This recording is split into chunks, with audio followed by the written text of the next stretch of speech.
Hello, नमस्कार, आदाब और सत श्री अकाल। कैसे हो लवलीज?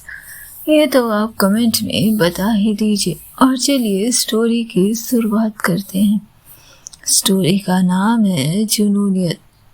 खुश रहना, स्माइल करते रहना, खुद का बहुत ध्यान रखना। Take care lovelies. तो चलिए स्टोरी पर आते हैं। पिछले एपिसोड में हमने देखा कि संगीत की रस्म जारी थी। संगीत की शाम अपने चरम पर थी। हंसी और ढोल की रगड़ती हुई तालों में रिश्तेदारों की उन्मुक्तता नाच रही थी।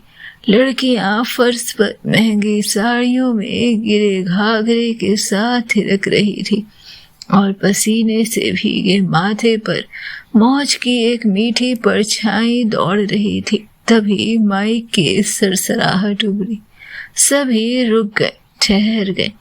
हल्की रोशनी के बीच मंच पर अचानक निधि की आकृति उभरती है।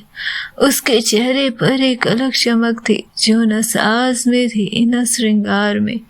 वो कोई नायिका नहीं थी, आज वो एक दावा थी, एक खामोश अधिकार, एक उभरती हुई चुप्पी जो बोल उठती है।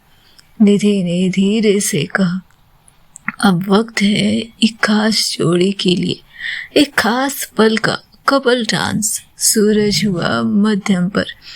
मंच पर मध्यम नीली रोशनी पड़ने लगी थी जो हल्की धुंधली पीली लाइटों के साथ मिलकर मानो किसी पुराने एक ख्वाब को छांव रच रही हो। सिमी मुस्कुराई, तारा की ओर भागी।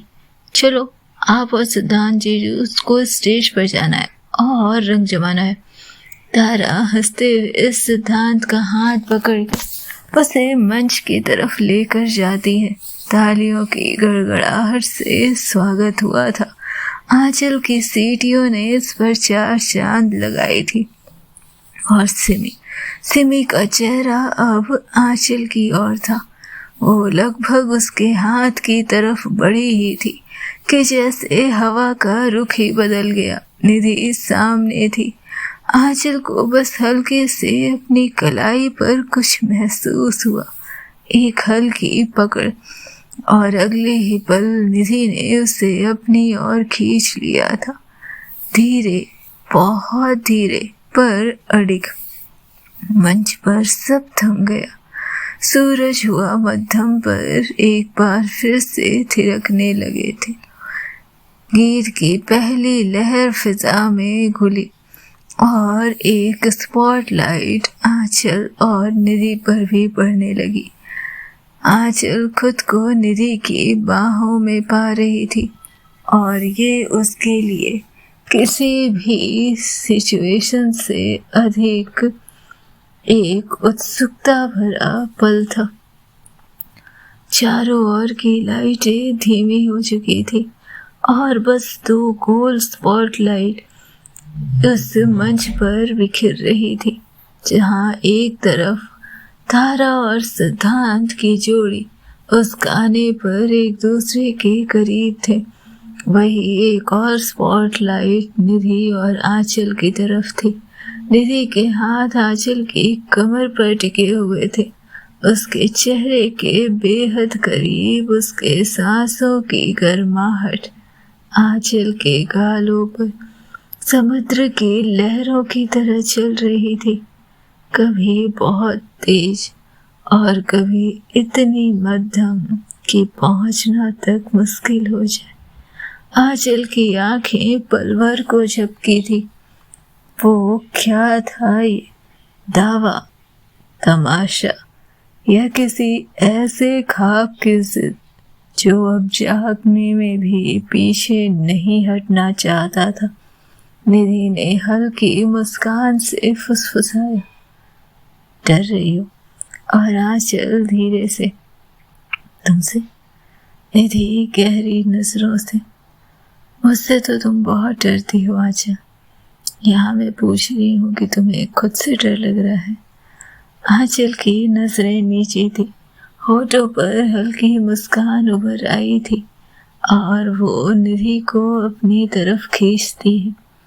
तुम्हें लगता है मैं तुमसे डरती हूँ? बिल्कुल डरती हो आंचल मेहता। देखो, अभी भी मुझसे ज्यादा तुम्हारी धड़कनें तेज है। लेकिन एक बात बताओ, मुझसे डरती क्यों? इसलिए कि कहीं तुम्हारी आंखों में मेरे लिए छिपा कुछ मैं न महसूस कर लूं, या फिर इसलिए कि वाकई में तुम्हें डरावनी लगती हूँ। आंचल एक बार फिर से अपनी नजरों को नीचे करती है और उसी गाने की धुन पर थिरकते हुए दोनों जैसे अपने आप में ही गुम थे। निधि अपनी 2 उंगलियों से उसके चेहरे को उठाती है। जब मैं बात करूं आंचल तो मेरी आंखों में देखा करो। मुझे देखना होता है इन आंखों में, क्योंकि तुम्हारी जुबान तो कुछ कहती नहीं, तो समझने का जरिया सिर्फ ये आंखें हैं मेरी।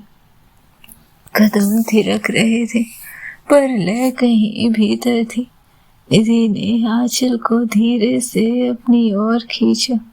गाने के साजों पर उनके पांव जैसे जमी से ऊपर थे। उनके बीच की दूरी अब सांस जितनी ही रह गई थी। सजना, क्या ये मेरा पहला पहला प्यार है? जब लाइन आई, निधि की उंगलियां आंचल की कमर पर धीरे धीरे कसने लगी, जैसे इस एक शब्द के जरिए वो अपनी बात आंचल तक पहुंचा रही हो। और उसकी उंगलियां आंचल की कमर पर जैसे अपने प्रेम पत्र को लिख रही हो। उसकी कमर से फिसलती हो निधि जैसे अपने हर हालात का जिक्र कर देना चाहती थी। उसकी सांसों तक पहुंच जाना चाहती थी और इन हालातों में थम रही थी सांसें आंचल की। अटक रहे थे उसके एहसास और वो बस नजरें नीचे किए निधि के करीब आते हुए उसके कंधे की तरफ झुक गई थी, मानो 2 जिस्म एक जान एक साथ थिरक रहे हों। जैसे स्टेज पर कोई नहीं था, बस ये 2 थी। भीड़ पीछे थी, शोर बहुत दूर, जैसे कोई दूसरी दुनिया। लेकिन उनके बीच शांति थी, शांति जो चिल्ला रही थी कि आज की रात तो तुम दोनों पर कुर्बान है।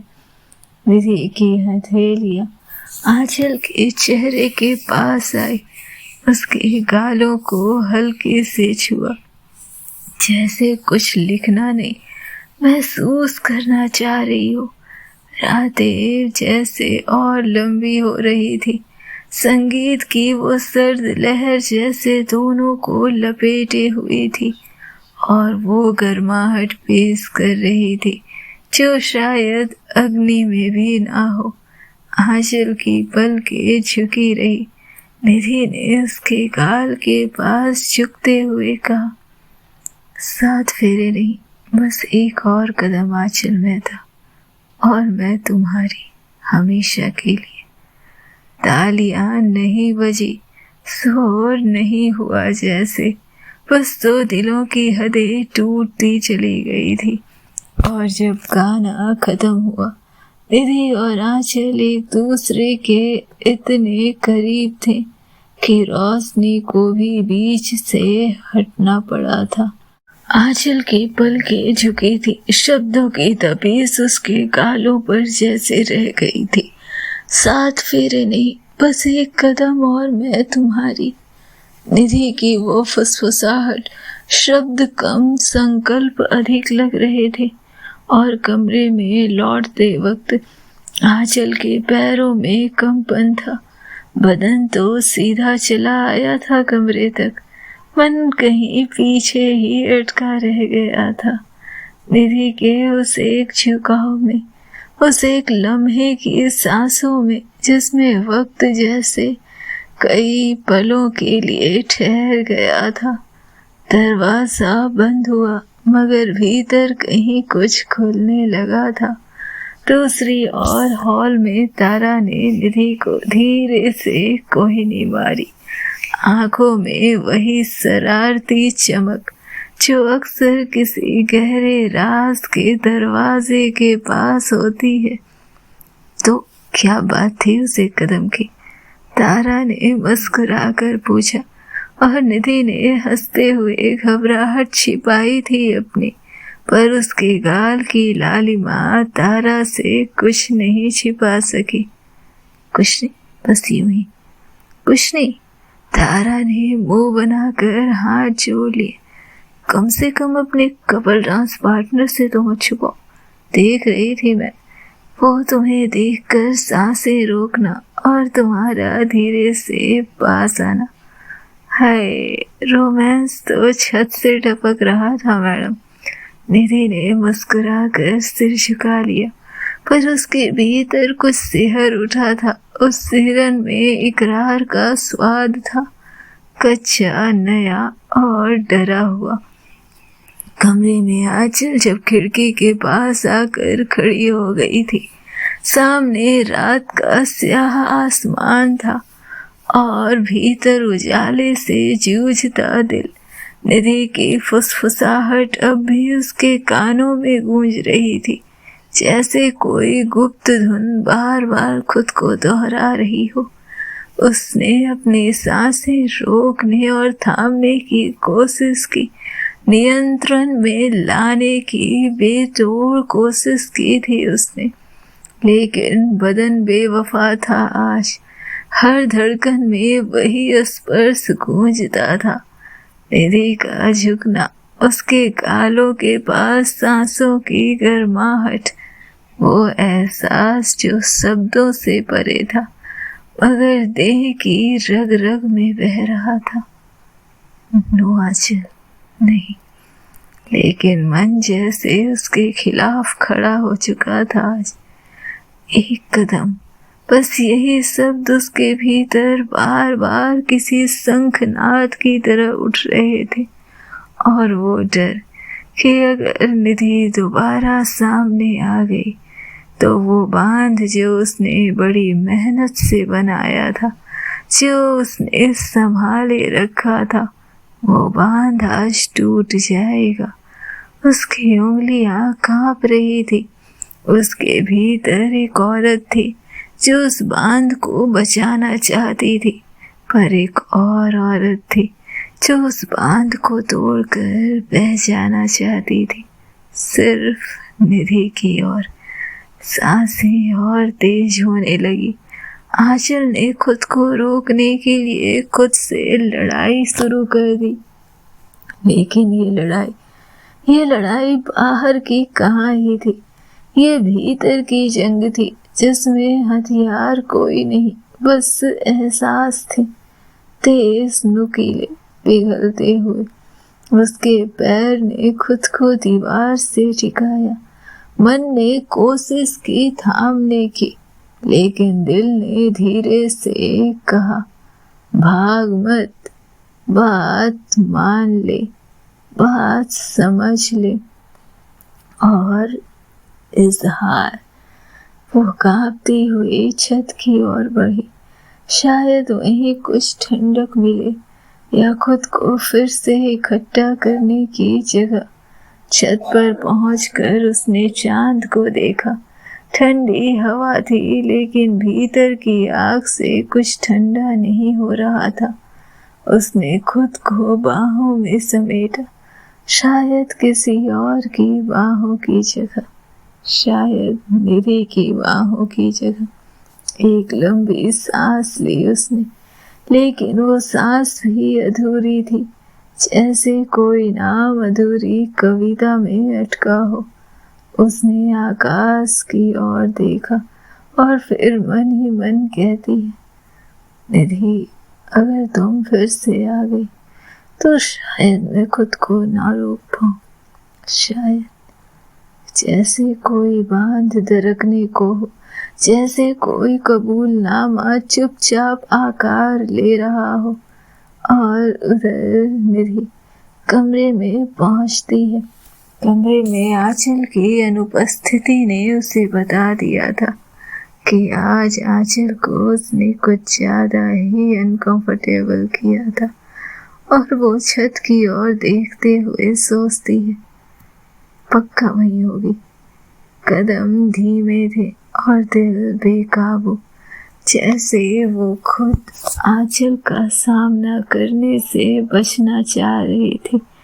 आखिर क्या ही पूछती, अगर आंचल के सवाल निकल पड़ते तो क्या ही जवाब देती, क्या ही कहती।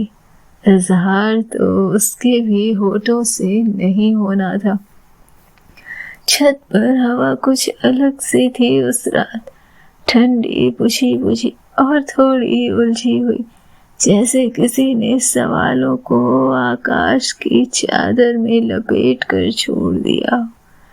आंचल धीरे से खुद को शांत करने के बाद लोहे की जाली दरवाजा को छत के सबसे ऊपरी हिस्से पर पहुंचती है और वही परिचित सी खामोशी भीतर उतर आई थी। उसने देखा सिद्धांत पहले से वहां था, वही पुरानी कुर्सी, वही घिसी हुई छत की कौर और हाथ में एक जली हुई सिगरेट जो वक्त के साथ राख होती जा रही थी। इस छत पे आखिर इन 4-5 दिनों में काफी समय बिताया था आंचल ने। आंचल को समझते देर नहीं लगी। सिद्धांत जब अपने आप से थक जाता था तभी वो छत की तरफ आकाश के नीचे का रुख करता था और आज उसके घर की छत भले ना हो पर धर्मशाला की छत भी उसे शायद घर का अनुभव दे रही थी। सिगरेट जलती है पर वो खुद बुझता रहता है। उसने एक पल को सोचा कि लौट जाए, शायद इस चुप्पे में घुसना ठीक नहीं, लेकिन अगले ही पल कभी कभी किसी की चुप्पी को तोड़ना जरूरी होता है, क्योंकि वही चुप्पी सबसे ज्यादा कहना चाहती है। वो धीमे कदमों से उसी कोने में जा बैठी जहाँ कभी कभी वो अकेली सिगरेट पीती, जाने किन ख्यालों में डूबी रही थी। और अब एक बार फिर वो चुपचाप अपनी जेब से सिगरेट निकालती है और बिना सिद्धांत की ओर देखे उसे होठों से लगा लेती है। सिद्धांत की आंखें अब भी सामने शून्य में थी, पर जैसे ही आंचल ने लाइटर जलाया और थोड़ी देर बिना सिगरेट जलाए बैठे रही, सिद्धांत को समझते देर नहीं लगी कि आंचल किसी खुराफात के मूड में है और उसने बिना देखे आंचल की तरफ तेजी से कहा, सोचना भी मत, अगर तूने बदमाशी की ना। आंचल की मुस्कान को जैसे किसी ने हल्के से छेड़ दिया हो। सिद्धांत की आवाज में झुंझलाहट नहीं थी, बस एक थकावट थी। यहाँ क्यों आई है? क्योंकि ये छत मेरा भी कोना है, आंचल ने नर्म आवाज में कही, जैसे वो शब्द नहीं कोई पुरानी तस्वीर लौटाने आई हो।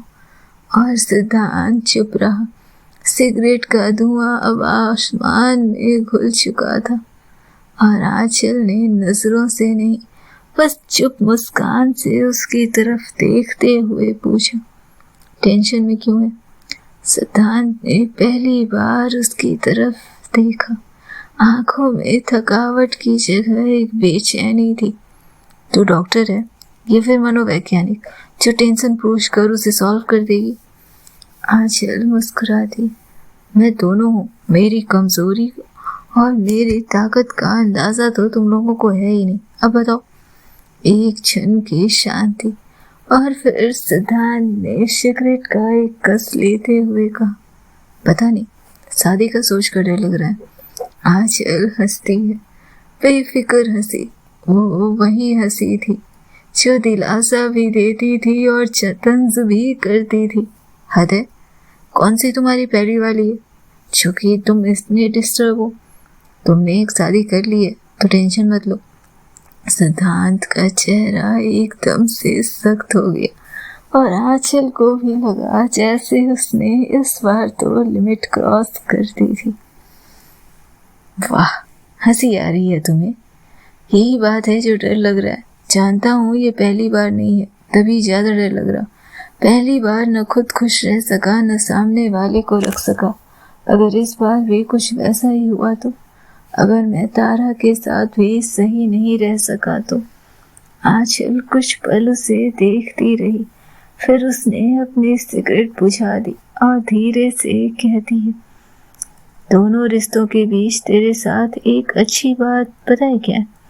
सिद्धांत उसकी आंखों में देखता है। आंचल अब गैर नहीं बहन थी, कोई बौद्धिक सलाहकार नहीं, एक सहज इंसान की तरह बोल रही थी। पहले वाले रिश्ते का मुझे नहीं पता।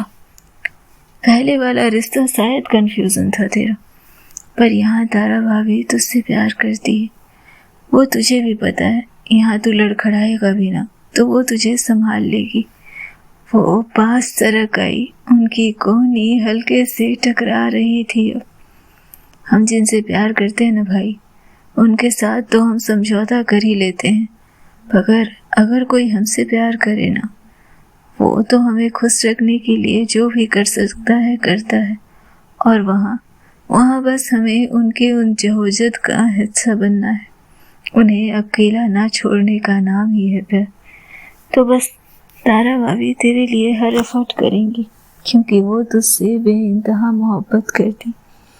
और तुझे अगर कोई कंफ्यूजन हो तो बस तू उनके इस जहोजत में उनके साथ खड़े रहना। उनके हर हाथ को थामना मत भूलना, उन्हें अकेला मत छोड़ना। जिंदगी हंसते खिलते बीतेगी तुम लोगों की। सिद्धांत की आंखें आश्चर्य में थी। उसकी बहन इतनी समझदार कैसे हो सकती? कहना बहुत कुछ था, पर शब्द जैसे अब हारे हुए सैनिक थे जो दिल की लड़ाई में हार मान चुके थे। बस आंचल ने उसके हाथ पर हाथ रखा। प्यार को नाप मत, उसे महसूस कर। इस बार खुद को भी माफ कर देना। पहले वाले की सजा हर रिश्ते को नहीं दिया जा सकता। सिद्धांत ने सिर झुका लिया। छत की हवा अब भी वही थी, पर अब उस हवा में भरोसे की गर्माहट थी। आंचल ने आसमान की ओर देखा। चांद फिर से बादल से बाहर निकल चुका था। इस बार सिगरेट नहीं जली, पर शायद किसी पुराने डर की राख जरूर उड़ गई थी। और वो दोनों भाई बहन उसी अवस्था में छत के उसी कोने में बैठे रहे, जैसे ये शब्द, ये बातें तो महज शुरुआत थी। क्या होना था आगे जानने के लिए सुनते रहें नेक्स्ट एपिसोड। तब तक खुश रहें, स्वस्थ रहें, मस्त रहें, बिंदास रहें, खुद का बहुत ध्यान रखें।